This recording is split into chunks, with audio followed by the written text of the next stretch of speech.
Pickaxe.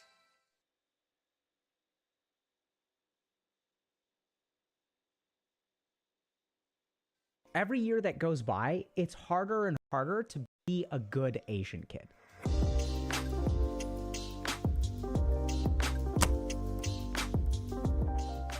And chances are your parents actually don't care. If you look at things across the board, it's harder to be at the top of your class. It's harder to get straight A's. It's harder to get into good colleges. All kinds of jobs are actually getting more and more competitive now. So it used to be that you needed a good degree from an Ivy League institution to get a job at a top tier company like Google, but now you actually don't even need a college degree. And so Asian kids in particular are kind of getting crunched, and we're seeing this in the form of a mental health crisis for Asian kids. The simplest way that this is manifesting is incredibly high suicide rates. People between the ages of 20 and 24, for most Americans, it's actually accidents that's the number one cause of death. But since Asian kids are so freaking careful, right? You guys are not going to put yourselves in accident-prone situations. So actually the thing that you have to be the most careful around is yourself. Suicide rates are incredibly high, and that's just one manifestation of the Asian American mental health crisis. So let's take a look at how some of these things intersect.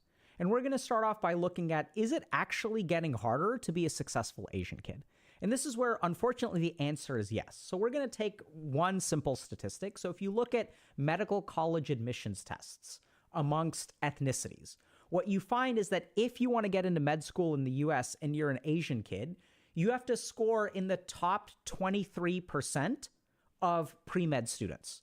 So you have to be in the top 23 out of 100 to actually get into medical school. If you're Caucasian, you still have to be in the top maybe 30 to 35% of students who are applying to medical school. If you're Latino, you actually have to be, you can be in the bottom half. So you have to be in the top 54%, which means that you just have to outperform 46 other students out of 100.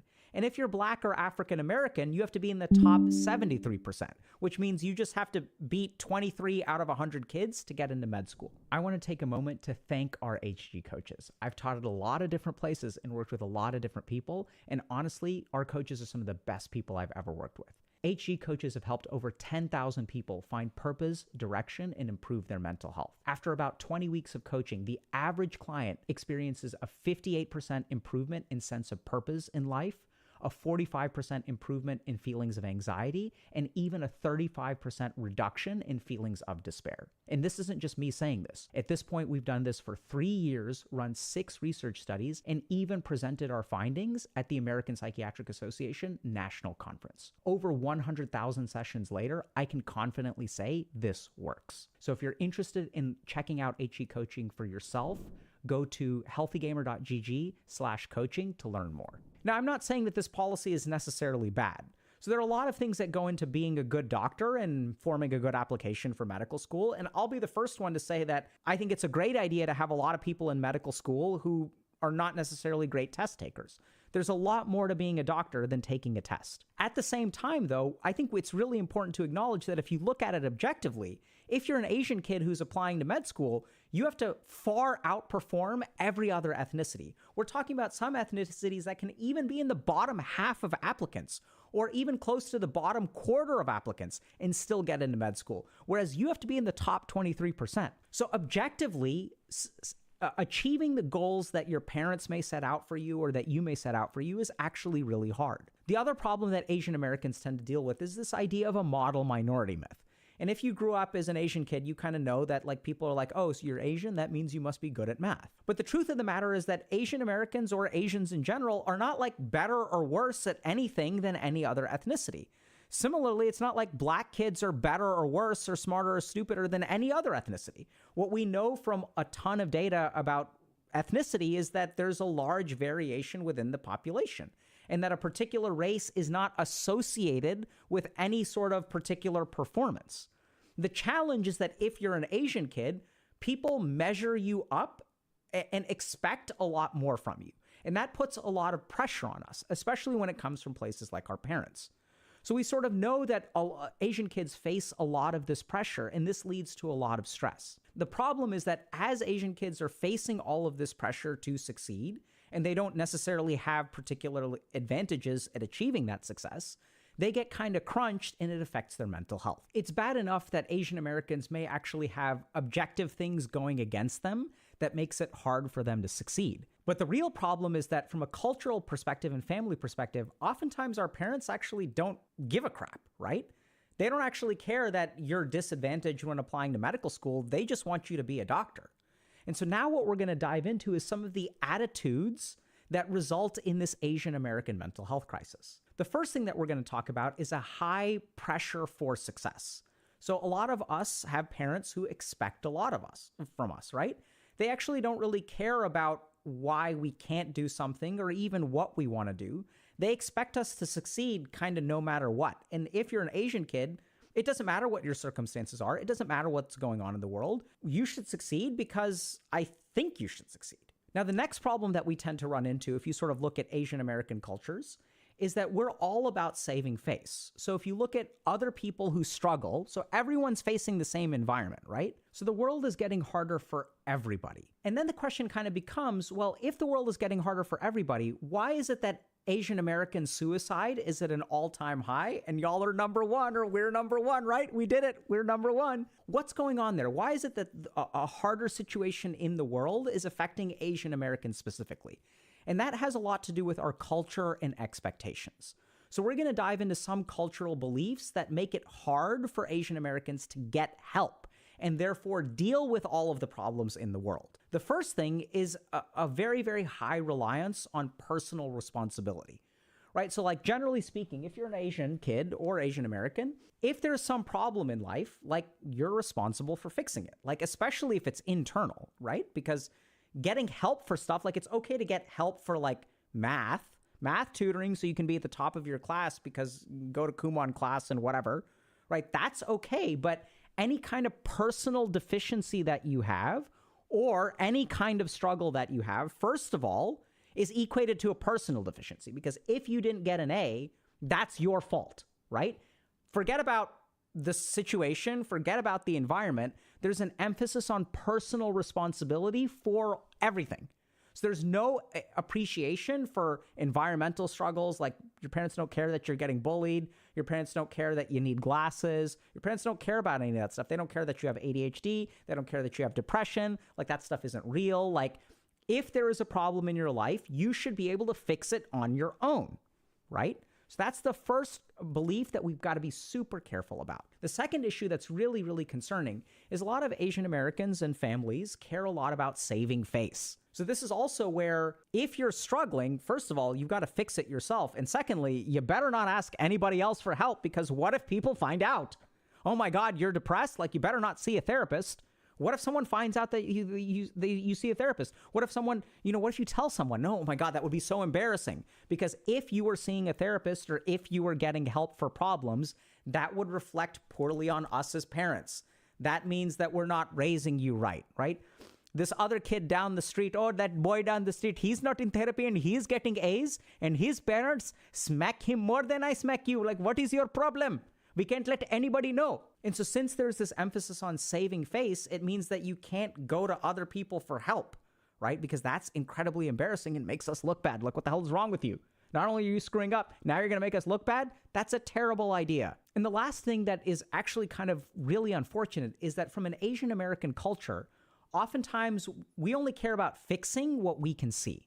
So Asian parents especially, like, they're totally fine getting you medical care because there's a broken bone and they can see that the bone is broken. They're totally fine getting you a math tutor because they can see the grade, right? It's a B instead of an A, or a B plus instead of an A. And like, that's unacceptable.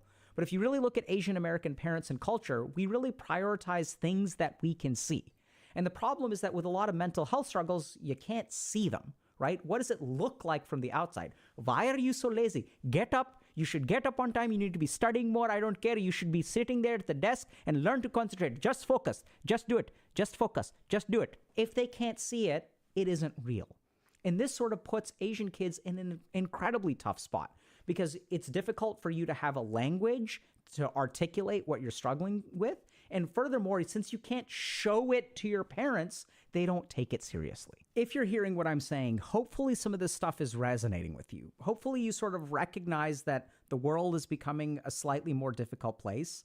Maybe your parents are putting way too much responsibility on you and that you feel a little bit embarrassed or even actively discouraged from seeking help. So what do we do about this situation? Before we get there, I want to start by sort of doing a little cognitive test. So I'm going to say a couple things and I want you to pay attention to your reaction, okay?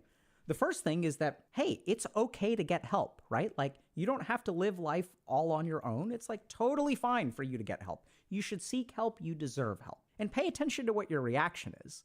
If you kind of agreed with me intellectually, like, yeah, like it is okay for people who are struggling to get help. It's not okay for me to get help. I should be able to do it on my own, right? Like, I get that Dr. K is saying that it's okay for people to get help, but I should be able to do it on my own, right? I don't know if I really need help. I don't know if I deserve help. If that was your reaction, that's just a sign that you've been conditioned by this sort of like Asian American culture or Asian culture to over-rely on personal responsibility, okay?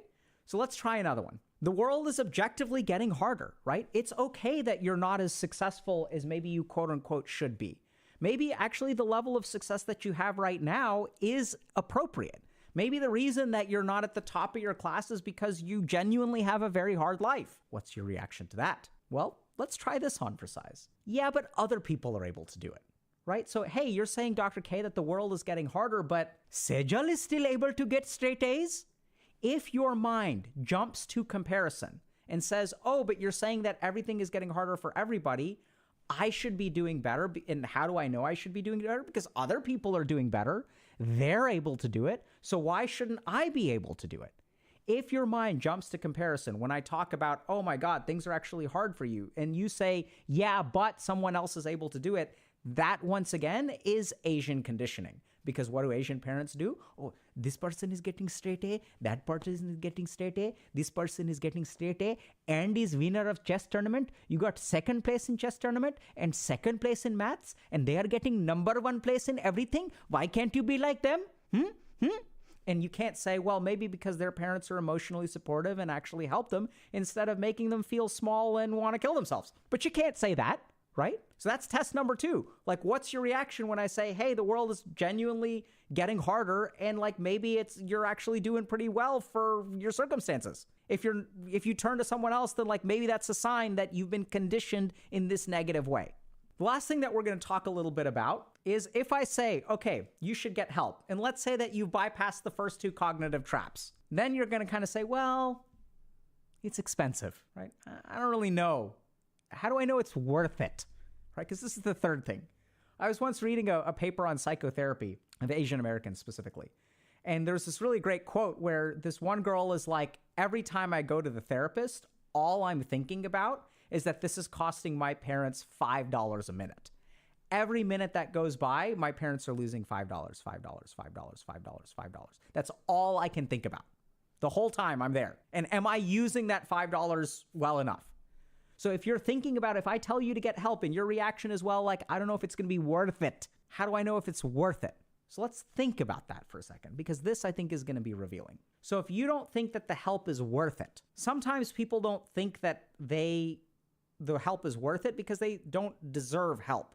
Like, how much is this really going to help me? Is this going to help me 10%, 20%, 30%? I don't know if it's worth it. And this is what's really tricky is, like, even if it isn't worth it, do you deserve the help anyway? Like, is it worth it for you to go see a therapist? Like, do you deserve to feel better about yourself? Do you deserve for life to be a little bit easier? And this is actually what's so devastating is when we're raised in a culture that places our value as human beings on our accomplishments or relative to other human beings. When your parents say you are worth less than this kid down the street because they got a 4.0 and you got a 3.9, that does something very damaging to your self-esteem. And once you believe that you are not a good human being, then you are less worth investing in, right? Because if there's a 4.0 kid who has a problem, if he's at the top of the class and number one in this and number one in this and number one in this, they're worth investing in, right? Because the return on your investment is going to be so high. But if you're an ordinary Asian kid who has super ordinary expectations on them, then you are going to feel like any kind of help may not be worth it. If you are worth more, then it's worth more investing, right? Makes perfect sense. And this is actually what's so devastating, because this is what keeps Asian American kids from reaching out for help, because they're afraid that they're not going to be worth enough. It's not going to help them enough. And that's what's so devastating about it. And so now the last question is, okay, so like, what do we do about this, right? Because we sort of know all kinds of stuff, that there's Asian American mental health crisis. Suicide rates are very high. By the way, if you look at statistics on like Asian women, for example, they are the number one buyer of self-help books, right? So when they have a problem, it's personal responsibility. I shouldn't tell a damn soul. I'm going to order something from the dark parts of the internet on self-help and dealing with depression and all this kind of stuff, because no one can know. So the first thing that I'm going to say is you should get help. And all of those problems that we just talked about are going to crop up again. You're going to have those kinds of thoughts. Do I deserve it? Oh, like, but what if it doesn't work? Like, all those kinds of thoughts are going to crop up. The next thing to think a little bit about is I'm going to ask you a little bit about what you want. So what do you want from life? Because the challenge here is that if you're an Asian kid, what you want has been like serially beaten out of you your entire life. Because if you're an Asian American kid, if you're an Asian kid, you grow up in a household, and what you want is like the least important thing in the universe. So like if you wanted to learn bass guitar or saxophone, like, what are you talking about, kid? It's like piano or violin. Like, if you want to be a real rebel, you learn the cello, I guess. It's like you got to learn one instrument. You got to do one extracurricular. You got to do math club, debate club maybe. And then you can learn one sport. And they're approved sports. You can't learn lacrosse. You can be like a competitive swimmer. You can learn tennis. Like there are a couple of sports that you can do, but you can't do basketball. That's crazy. Soccer, like, I don't think so. Maybe soccer. There's the pre-approved things. And so your whole life, what you want has been knocked out of you. And so what do Asian kids do? They rebel in secret ways.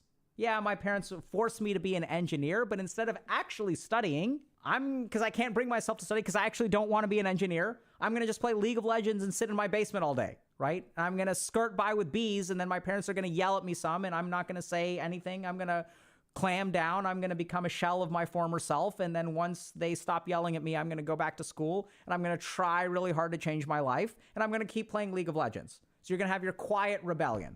So how do we turn this ship around? Let's start by asking you, what do you want? And the second question then becomes, okay, if this is what you want, are you willing to accept some help in getting it? Because there is a ton of stress. Like, are you okay accepting some help? Notice I didn't ask, do you deserve help? Do you need help? I'm not going to ask those questions because we know what the answers are. Do you deserve help? Well, other people don't deserve it, so why should I deserve it? I don't deserve it because I got C's instead of A's. And the kids who deserve help, or the kids who deserve anything, are the ones who are the model Asian kids. And what about the need question? Did I ask, do you need help? No, of course not. Because if I ask you, do you need help? What are you going to say? Oh my God, it's so pathetic that I need help. I better not tell a soul. It's so incredibly shaming. And we'd lose so much face if people knew that I needed help. So we're going to steer clear of those questions. So the question that I'm going to ask you is, for the things that you want, are you willing to accept help? How long do you want to continue living this way, right? Like, is it worth it? Like, you're not accomplishing your parents' dreams, which, by the way, is why they manufactured you, right? Is to be an instrument of their dreams. And you're not living your own life. Like, you're disappointing them, and your life sucks. So are you willing to consider accepting some help? Because the good news is that help helps a lot. Like, if you're in this situation, I can say this from the bottom of my heart. This is as an Asian kid who almost failed out of college, had less than a 2.0 GPA, and then, was my parents' worst nightmare, which is, oh my God, my Alok has a 1.9 GPA. Oh my God, he's going to fail. And then a decade later, my Alok is at Harvard. Oh my God. I did both. And here's what I can tell you from the bottom of my heart. You absolutely deserve help. You should absolutely get help. Because life isn't a single player game. And the whole point is that your parents can place expectations on you. And even in their way, it's not like they're trying to abuse you, hopefully. They're trying to help you in the way that they know how. But the culture weighs on them too. So it's okay to get help. So I'd say if you're concerned, like if you're having thoughts of suicidality or anything like that, you should absolutely go see a therapist. You should consider getting evaluated for depression if that's a concern for you, anxiety if that's a concern for you. Absolutely go see a therapist. And the point here is not whether you need it or whether you deserve it or things like that. What I'm going to ask you is, what do you want from life? And do you want to continue living this way? If the answer to those questions is no, the answer is very simple. And if you're saying, but I'm not mentally ill, right? Some people are mentally ill and I'm not mentally ill. Well, like, we recognize that, right? And so what I found is that a lot of Asian kids would wind up in my office eventually, especially once I started doing things on the internet. And they're like, oh, this guy understands me. And they'd come in and they'd be terrified that I'd diagnose them with mental illness. And if they had a qualified diagnosis, I would diagnose them. Fair enough. We'd start treatment. But what I actually found is that I could help a ton of them too. And that they didn't necessarily need psychotherapy or cognitive behavioral therapy or exposure therapy or medication. Does help mean I need to start medication? No, it doesn't. But what I actually helped them do is like discover what they want, discover what they care about, help them talk to their parents, help them like learn new skills to navigate life.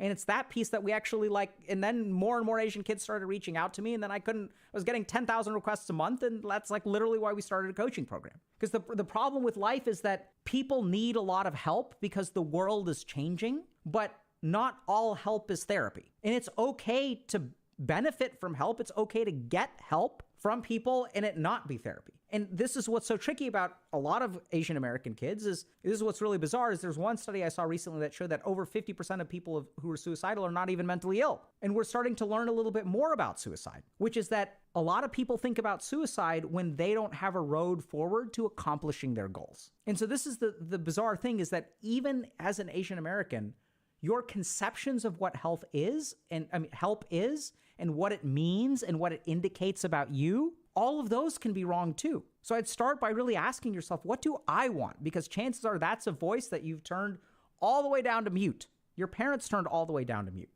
Do you want to continue living the life the way that you're living it now? Could it be better? And just like you have a math tutor, you can have a mental health tutor. I'd definitely start with a therapist if you're considering suicidality. But and that's why, like, what's the tutor for your mind? Like, what's the tutor for life? That's what coaching is, right? So get some kind of help, whatever it is. And I'm not going to say, I was about to say you deserve it, but I'm not going to say that, even though you do. But I know what that's going to do to you, right? You're going to be like, I don't deserve it. If I had gotten an A, I would deserve it. Don't say that, Dr. K. Don't imply that I have internal self-worth that is not related to my accomplishments. But seriously, just like, who cares whether you deserve it or not? If it's going to help you, go get it.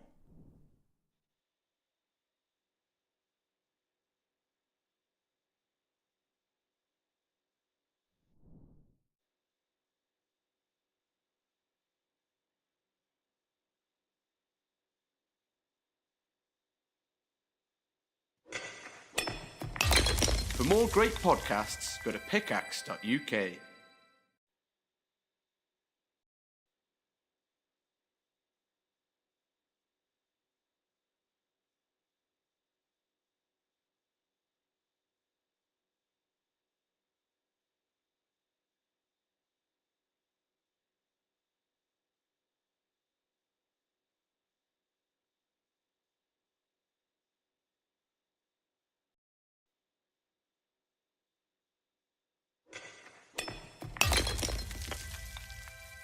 Pickaxe. All right, so today we're going to talk about how to deal with people who are emotionally manipulative.